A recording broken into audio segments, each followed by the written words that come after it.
Hi, my name is Gloria Pettis Walker, and I am going to give you a couple of tips on evaluations.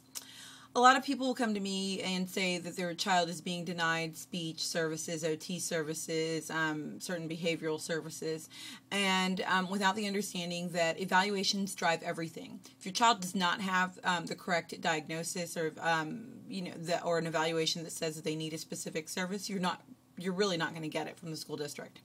So you want to request an evaluation for your child in writing.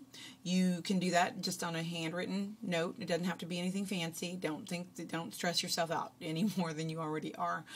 Sign it and date it. Say that you need evaluation in the area of, and it may be speech, it may be occupational OT, occupational therapy, it may be assistive technology, it may be in a suspected area. It really depends on your child.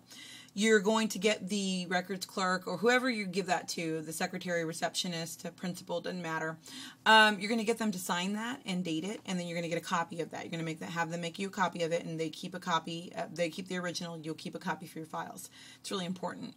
Time clock doesn't start ticking until you actually sign the consent form, something you really need to remember. So just because you've submitted that in writing doesn't mean that they're necessarily going to, you're really just documenting at that point, but doesn't mean that they're actually going to start anything. They will start things, well, they should start things once you sign that consent form. So you definitely want to be looking out for the consent that you're going to sign for the district to evaluate your child. Now, a lot of clients come to me and say, well, Gloria, but, they're not going to evaluate my child appropriately, correctly. They're not going to give her the right diagnosis. He's not going to be seen. My doctor has a different diagnosis and the school district will come back, and that's true.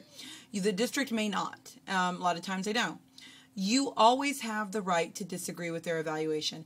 I tell my clients you should do it in good faith. You should allow them the opportunity to look at your child, to evaluate them, go into an IEP meeting with the understanding that you have the right at that moment to disagree with that evaluation and say, this isn't really my child.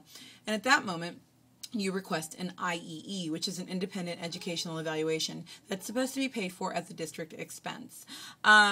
If they decide they don't want to give you an IEE, they have to let you know why and in writing. It's really important.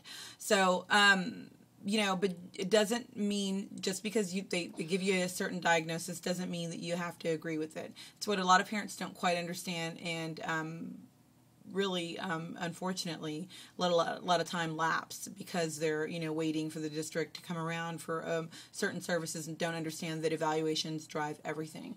So if you haven't learned anything from me, learn the one thing that you should know, walk away from this very short video is evaluations drive everything. Request that evaluation in writing. Go into the IEP meeting and talk to the entire committee about it in person.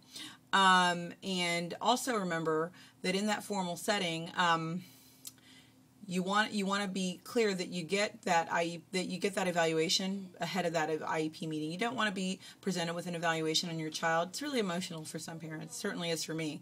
You don't want to get that in front of everyone at just out of the blue or, sight unseen. You don't want to walk into an IEP and be presented with a report on your child. You want to have at least 2 or 3 days to digest that. So you definitely want to request that in advance. Thanks so much.